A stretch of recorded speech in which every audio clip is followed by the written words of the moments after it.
So I bet you again this trick will blow your mind.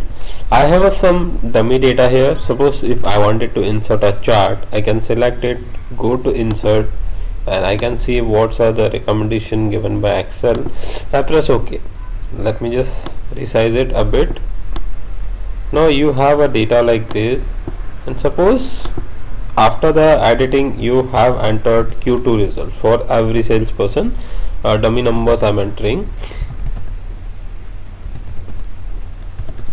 So suppose if you would like to include this chart, there are few tricks. You can drag it, but the easiest trick is to copy this data and select your chart and press Ctrl V. Now see, it is inserted. You can see the real data labels also to confirm whether the data is correctly pasted or not. So you have option to copy and the paste into the chart to get your data into the graph. So share with your friends to see how cool trick it is. Thank you guys.